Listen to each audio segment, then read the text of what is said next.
Hi, so my name is Persephone, and I would say that my drag persona is the pageant girl who doesn't do pageants. She's glamorous, she's feminine, she's sassy, she's fun. She's like that aunt that goes to the party and she has all, like, you know, the money and she's like giving all the kids like ones. I would say that's Persephone.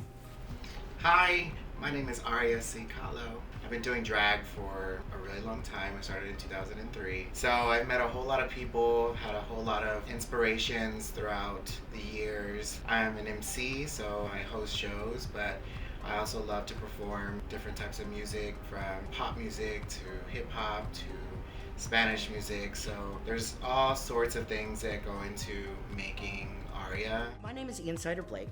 I've been performing for about 9 years, and I am the current host of the weekly H-Town Kings show, the only drag king show that has ever existed in Houston, luckily, and we've been going for 4 years strong. Very, very proud of that. As far as my persona goes, it really depends on the day, but for the most part, I think that my persona is everyone's dad. A little bit protective, but a whole lot supportive. Definitely a teacher, and I've had the opportunity throughout my career to be that, fun, silly guy, very eclectic performances, but the one that everyone wants to come to, and I do feel honored by that. Our ability to emote as performers is really crucial in order to make an entertaining performance. And whether that emoting is from a positive or negative place, as long as we're sharing that emotion, then we're going to be able to express it but get it back as well. And from the moment I stepped out on stage, I realized that everyone around me is just like me. And I think that that is just something that I could never not recognize and bring other people into and allow them to feel the same. The things that for me, I like to express is that feeling you get from a crowd, that you know that you captivated them, that you know that you made them feel the emotion of a song or the purpose of a song, whether it be with your dance moves or just how you emulated the emotion. The applause, like Lady Gaga says, is something that I think that a lot of drag queens live for. And for me, it's always been there. So my show is unique in that, like I mentioned before, it is the only drag king show that has ever existed in Houston that exclusively features AFAB performers. Now, while we do have AMAB performers and drag queens on cast in recent years, we wanted to create an outlet and a platform for those of us that do not get an opportunity to be on stage. As a transgender man, and one who identifies as just that, I use my show as a way to normalize all gender identities, whether trans or cis, and AFAB people having a place within the drag community itself. The patriarchy is alive and well across the board, and I believe that most of us do not feel like we can step up on a stage alongside others within the community. Even though it is welcoming for the most part, it's very hard for us to find our place. So I decided to make one. When the show was first launched, I was able to introduce audition nights approximately every 6 weeks or so. And that created performers out of my audience members. Not only did that make diehard audience members that are going to be there to support themselves and each other throughout, but it also allowed a whole different vibe so that everyone feels like my show belongs to them in equal measure. There's been so many people in the Houston drag scene that have contributed to who Aria is. Every path and every person that I've ever encountered in drag, I feel, has helped me in my drag career. My drag mother, Nikki Crawford, she has given me so much advice, and she's been there for me for great moments in my drag career. She's the one that has put me in a place where I can show my talent in dance form. She's a choreographer. I learned a lot from her on that side of it. There's just people that I've worked with, even recently, like the girls that are younger than me, like, Rain LaRue, Adriana LaRue. My drag mothers, Chloe Crawford Ross, Lisha LaRue, my LaRue family, my LaRue sisters, we all look out for one another. They've helped me so much. People like that are innovative at what they do, that are beasts when they perform. Like, I look up to them too, not just people that came before me. What's the point of creating art, because art's always evolving, and that's what drag is. Drag is art. I most recently competed for Miss Texas at Large. Everything that I put together for that pageant, it was overwhelming, but at the same time made me happy because I had my original drag family helping me, I had my new drag family helping me, I had my drag father come from San Antonio to help me, and to have all of those people behind me and still do what we do, even though I didn't win or even place where I wanted to place, it still came out in a way that I was really proud of. So to this date, I think that that's probably one of my most happiest moments. And one of the gowns that you'll see in just a moment is a gown that I created myself. I stoned it myself, and then I paid somebody to beat it, but I ended up getting second place out of 12 girls for that gown, and it was one of my proudest moments.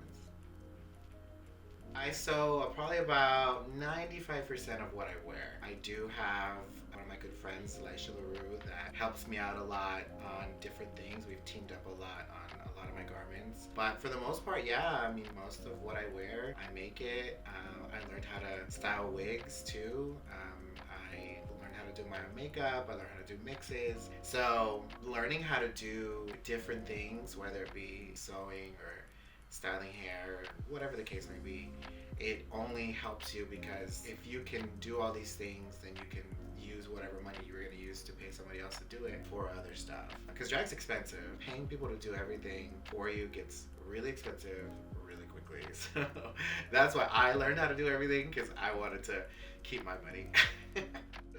I love the new generation of drag. I mean, personally, like I say, I am a pageant queen who does not do pageants. I think I'm a little more stereotypical drag queen. I got the boobs, I got the hip pads, I have the nails, the hair, the glamour. But I love alternative drag. I love, drag kings, drag entertainers, cis entertainers that are drag queens, bearded queens, alternative queens. I'm into all of it. If you're entertaining and you're putting a smile on my face, then I adore it. When I first started in drag, there were kings and there were queens. And I didn't know anything else. I barely knew that kings could exist. But now non-binary entertainers are becoming more and more the norm. And being able to cross those gender boundaries and blur them completely and explore what gender really means. And watching this younger generation do that has taught me that it's all right for me to identify the way I do. It's all right for me to be an AFAB person that is just really, really gay, And it doesn't take away from who I am as a man. It's not so much hopeful as it is proud. What I would tell the younger version of my drag self, if I had the opportunity to step back into that place today, is, bitch, chill. Breathe. Take it easy. I used to stress out about the dumbest things. You've never quit, and you never will. But when you find yourself in moments of discouragement, when you feel like you can't go on, it will get better. It does get better, and you will achieve the success that you are dreaming of now. There's been this little shy kid that has been inside of me ever since I was, younger. A lot of us were bullied when we were in school, ostracized, seen as different. And being a queer child, it was very much, from that vein. So I was looking for popularity, for friends, for something to belong to. The people who do enjoy and experience you, they're going to invigorate your soul.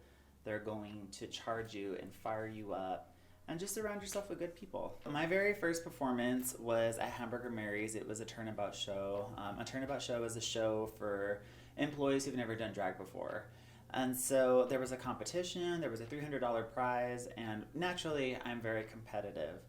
But I had always, looked up to the drag queens that I worked with, because I was a server, a bartender, and just watching the other girls, it just kind of made me interested. And I think that I've always had that interest, even as a child. I mean, I've always been very feminine, and I've liked feminine things. I competed against 12 other great contestants, and I kind of made a deal with myself saying that if I won, I would pursue drag, but if I didn't win, then we were not going to attempt it. Well, I won.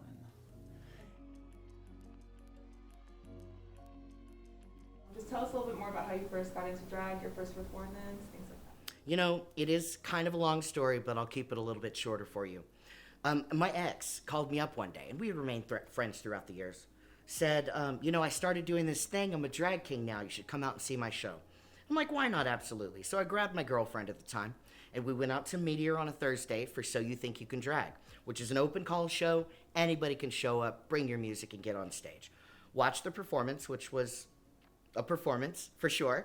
And I was told by my girlfriend and my ex at the time, you've got such great personality. We'd love to see more kings come out. So I said, all right, why not? Let's give it a shot.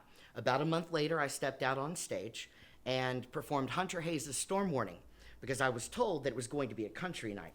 I'm not a big fan of country music, but I knew that I knew the lyrics to that one, and I did my best, only to be the only performer that did country. And then the next week, I came out with NSYNC's Bye Bye Bye, and my drag career was pretty much born from there.